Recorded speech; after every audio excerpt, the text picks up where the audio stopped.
नमस्कार, बहुत स्वागत है आपका एबीपी गंगा में। मैं हूं आपके साथ प्राची पाराशर। बात उत्तर प्रदेश की सियासत की। मुलायम सिंह यादव के परिवार का सियासी कलह थमने का नाम नहीं ले रहा है। सैफई में पूरा परिवार एक छत के नीचे जमा हुआ। माहौल खुशनुमा था। मसला एक नए संबंध जोड़ने का था, लेकिन वहां कुछ संबंधों के बीच की दूरियां अभी भी पास नहीं आ पाई। देखिए रिपोर्ट।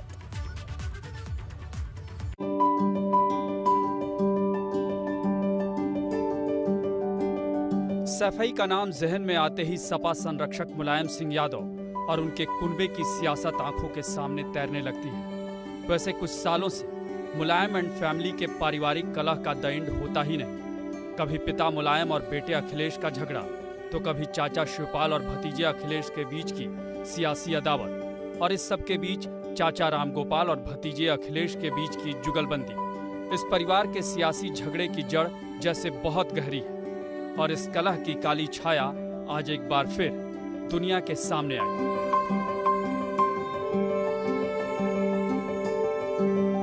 मौका था मुलायम की पोती और पूर्व सांसद तेज प्रताप यादव की बहन शालिनी की सगाई का।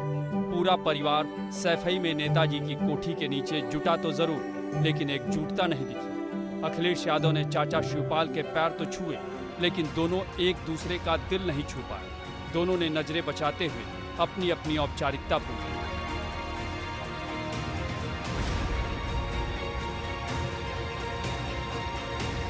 वहीं प्रोफेसर रामगोपाल यादव और शिवपाल यादव के बीच की दूरी भी इतनी कि किसी को भी दूर से दिख जाए। जबकि रामगोपाल और अखिलेश यादव का हम साथ साथ वाला संबंध यहाँ भी सबको नजर आया। शायद सियासत और सामान्य जिंदगी का फर्क इसी को कहते हैं। सियासी गांठ तो कभी भी सुलझ सकती है, लेकिन सामान्य जिंदगी की गांठ समय के साथ और उलझती जाती है। इसे समझना और समझाना मुश्किल नहीं। एबीपी गंगा के लिए इटावा से मोहम्मद फारिक की रिपोर्ट।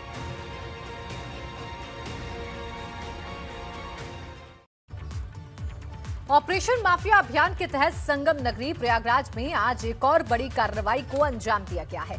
सरकारी अमले में आज माफिया घोषित किए गए पूर्व बाहुबली सांसद अतीक अहमद के कब्जे से तकरीबन 4000 वर्ग मीटर की जमीन खाली कराई।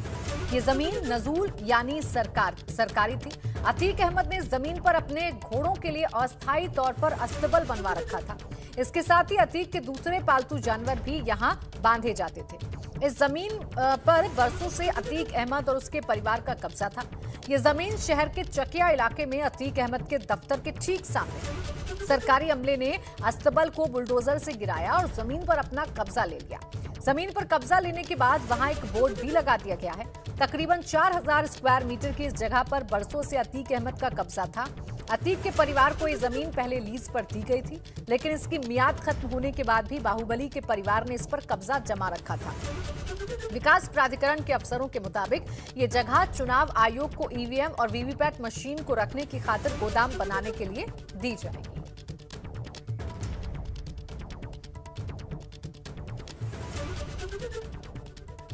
प्रियंका गांधी वाड्रा ने आज मेरठ में किसान महापंचायत को संबोधित किया। इस दौरान प्रियंका गांधी वाड्रा ने कृषि कानूनों को लेकर केंद्र सरकार को घेरा। उन्होंने आरोप लगाया कि ये कानून बड़े कारोबारियों को फायदा पहुंचाने के लिए ही लाया गया है। प्रियंका गांधी वाड्रा ने कहा कि पीएम मोदी ने अपने खरबपति मित्रों के लिए ही ये कानून लेकर आए हैं, ताकि उनकी जेबें भर सकें और गरीब किसानों से उनका हक भी छीन लिया जाए। ये जो 3 कानून हैं जो मोदी जी देश भर में जाकर कह रहे हैं कि किसानों की भलाई के लिए बने हैं, किसानों के लिए है ये कानून, आज भी शायद बंगाल में यही कहेंगे। ये जो 3 कानून हैं, ये क्या आपकी भलाई के लिए बनाए गए हैं या मोदी जी के खरबपति मित्रों के भलाई के लिए बनाए गए हैं? अपनी ही राजधानी के बॉर्डर पर नहीं पहुंच सकते? क्यों नहीं पहुंच सकते? क्योंकि वो किसानों का आदर नहीं कर रहे हैं, क्योंकि उनकी सरकार किसानों के लिए नहीं चल रही है, देशवासियों के लिए नहीं चल रही है। उनकी सरकार उद्योगपतियों के लिए चल रही है, बड़े बड़े खरबपतियों के लिए चल रही है। 2 मित्र हैं उनके, हम 2, हमारे 2 मित्र हैं और 2 लोग सरकार चला रहे हैं। वहीं मेरठ के कैली गांव में किसान महापंचायत में कांग्रेस महासचिव प्रियंका गांधी का एक अलग ही स्वरूप देखने को मिला। प्रियंका जब मेरठ पहुंची तो महापंचायत स्थल जाने के लिए उन्होंने इनोवा गाड़ी का सहारा नहीं लिया, बल्कि वो महापंचायत में ट्रैक्टर से पहुंची। कैली गांव में किसान पंचायत स्थल से महज 200 मीटर पहले ही भारी भीड़ को देख प्रियंका इनोवा गाड़ी से उतर गईं। उसके बाद वो एक महिला कार्यकर्ता और सुरक्षा कर्मियों के साथ ट्रैक्टर पर सवार हो गईं। ट्रैक्टर को कांग्रेसी नेता चला रहे।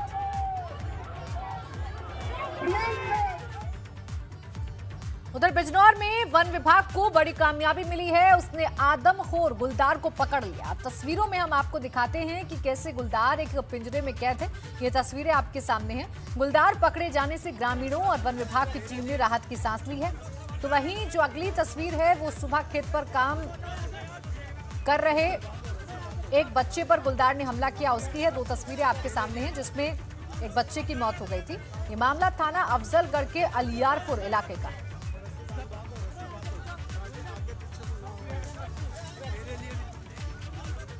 और महादेव की नगरी काशी में भगवान की मूर्ति को भी चोरों ने नहीं बख्शा। चोरों ने साईं बाबा मंदिर से चांदी का छत्र चोरी कर लिया। वहीं चोरी की वारदात सीसीटीवी में कैद हो गई। वहीं वाराणसी के चोलापुर में चोरों ने एक ही रात में आधा दर्जन घरों में चोरी की वारदात को अंजाम दे डाला। चोलापुर थाना क्षेत्र में चोरों ने चोरी की लगातार वारदातों से तांडव मचा रखा है।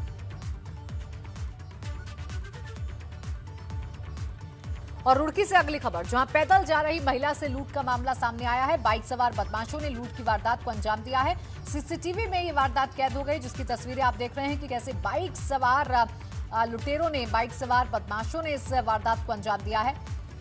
पुलिस सीसीटीवी के आधार पर फिलहाल तलाश में जुटी हुई है। गंगनहर कोतवाली क्षेत्र का ये पूरा मामला है।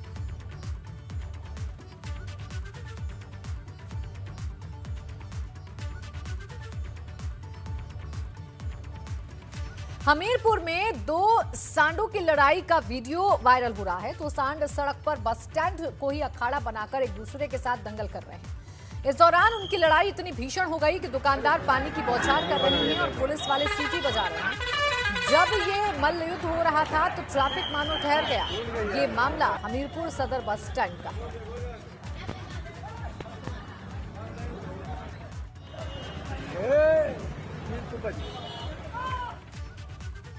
प्रदेश में अवैध और कच्ची शराब के खिलाफ अभियान जारी है। आपको तस्वीरें हम दिखाते हैं कि किस तरीके से अभियान चल रहा है। जो तस्वीर आप देख रहे हैं देवरिया की है, जहां पुलिस ने सरयू नदी के पास देवारा क्षेत्र में दबिश देकर 40 लीटर अवैध कच्ची शराब बरामद की।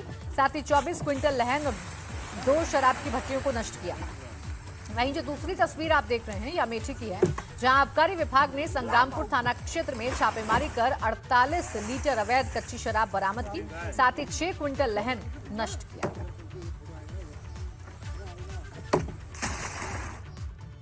और यूपी के महोबा जनपद में बीते 15 दिनों से अवैध जहरीली शराब से होने वाली मौतों का सिलसिला बदस्तूर जारी है। पनवाड़ी ब्लॉक के सियोडी गांव में अब तक शराब पीने से बीते 15 दिनों में 3 ग्रामीणों की मौत हो गई। शराब पीने के बाद एक हो रही मौतों के चलते डीएम ने जिला आबकारी विभाग और स्वास्थ्य विभाग की टीम को गांव में कैंप लगाकर जांच करने के निर्देश दिए। जी, पनवाड़ी ब्लॉक में कुलपहाड़ तहसील में सियोड़ी गांव है, जहां पे एक 27 फरवरी को और एक कल मृत्यु की संदिग्ध घटना वहां से रिपोर्ट की गई है, जिसके संबंध में गांव में पूछताछ किए जाने पर यह बताया गया है कि अत्यधिक शराब पीने के कारण इन लोगों की मृत्यु हुई है।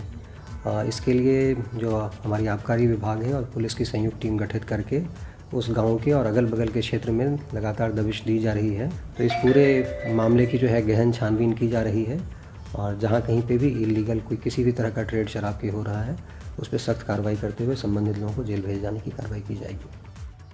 वहीं प्रदेश सरकार के कृषि मंत्री सूर्य प्रताप शाही आज अमरोहा पहुंचे थे, जहां उन्होंने भारतीय किसान यूनियन के राष्ट्रीय प्रवक्ता राकेश टिकैत पर जमकर निशाना साधा। उन्होंने कहा कि राकेश टिकैत बंगाल जाने की बात कर रहे हैं, लेकिन बंगाल में उनका कोई प्रभाव नहीं पड़ेगा। वहीं कृषि कानून के बारे में कृषि मंत्री ने कहा कि अगर इसमें कोई दिक्कत है तो उसे बताना चाहिए, सरकार उसका समाधान करने के लिए तैयार है। में कोई प्रभाव नहीं पड़ेगा।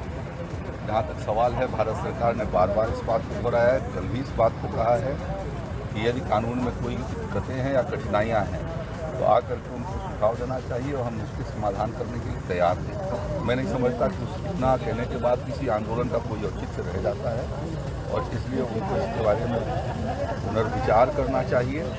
और साथ साथ में जो है वो ये कानून किसी के ऊपर बाध्यकारी नहीं है। भाजपा प्रदेश में होने वाली त्रिस्तरीय पंचायत चुनाव के लिए जी जान से जुट गई है और इस दौरान यूपी सरकार के मंत्री स्वामी प्रसाद मौर्य ने मिर्जापुर में कहा कि देश और प्रदेश में पीएम मोदी और मुख्यमंत्री योगी आदित्यनाथ का काम बोल रहा है। विकास की तमाम योजनाएं चल रही हैं और सरकार हर वर्ग को योजनाओं का फायदा पहुंचा रही है। साथ ही उन्होंने कहा कि किसान भाजपा के साथ मोदी जी और योगी जी के काम बोल रहे हैं, विकास बोल रहा है, कल्याणकारी योजना बोल रही है, और जिस तरीके से पूरे प्रदेश और देश में चतुर्दिक और चौमुखी विकास का अभियान चलाया जा रहा है, वहीं दूसरी ओर कल्याणकारी योजनाओं के माध्यम से हम प्रत्येक जरूरतमंद व्यक्ति के परिवार तक पहुंचने का भी काम कर रहे हैं। प्रदेश में पंचायत चुनाव के मद्देनजर भाजपा जोर शोर से तैयारियों में जुटी हुई है। पार्टी इस चुनाव में तमाम नेताओं को मैदान में उतार रही है। सरकार के मंत्रियों से लेकर विधायक, सांसद और नेता गांव-गांव जाकर लोगों से संपर्क करेंगे और चौपाल भी लगाएंगे। ये ग्राम संपर्क अभियान 11 मार्च से लेकर 17 मार्च तक चलेगा। इस दौरान सभी नेता लोगों के बीच केंद्र और प्रदेश सरकार की उपलब्धियों को गिनाएंगे, जिससे भाजपा के पक्ष में माहौल न बन सके। अयोध्या में अब अंतर्राष्ट्रीय स्तर का श्री राम विश्वविद्यालय बनेगा, जहां अलग अलग भाषाओं में लिखे रामायण पर शोध और अध्ययन किया जाएगा। इस विश्वविद्यालय में रामचरितमानस और दूसरे धार्मिक ग्रंथों का भी अध्ययन होगा और उस पर शोध होगा। उप मुख्यमंत्री दिनेश शर्मा ने इसकी घोषणा की। उन्होंने कहा कि इसके लिए निजी क्षेत्र के लोगों से भी संपर्क किया गया है। उप मुख्यमंत्री दिनेश शर्मा ने कहा कि वो भगवान से यही मांगने अयोध्या आएंगे। इस दौरान उन्होंने रामलला के दर्शन के बाद हनुमानगढ़ी जाकर उनका भी दर्शन किया।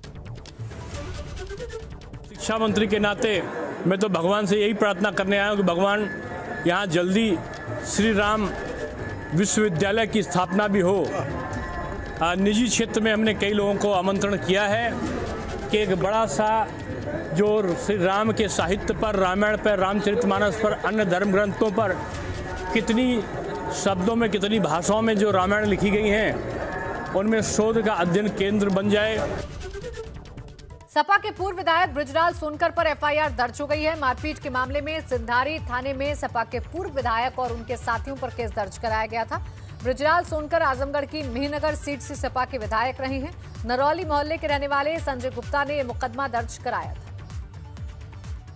ये संज्ञान में आया था कि एक जमीन जो कि विवादित थी उस पर कुछ कब्जा करने के लिए लोग वहाँ गए थे और पुलिस समय से पहुँच गई थी। इनके ऊपर वहाँ की तहरीर पर मुकदमा पंजीकृत किया गया है, मारपीट करने का और डराने धमके, इससे संबंधित धाराओं में मुकदमा पंजीकृत किया गया है और उसमें कार्रवाई की जा रही है। बात करेंगे रुड़की की, जहां हरियाणा स्वास्थ्य विभाग और पीएनडीटी टीम ने एक क्लिनिक पर छापा मारा है, जहां लिंग परीक्षण हो रहा था। इस दौरान डॉक्टर को भी रंगे हाथों पकड़ लिया गया है। साथ ही 2 दलालों को भी हिरासत में लिया गया है, जिसमें एक हरियाणा का रहने वाला है। छापेमारी में अल्ट्रासाउंड मशीन और लिंग जांच से जुड़े उपकरण भी बरामद किए गए हैं।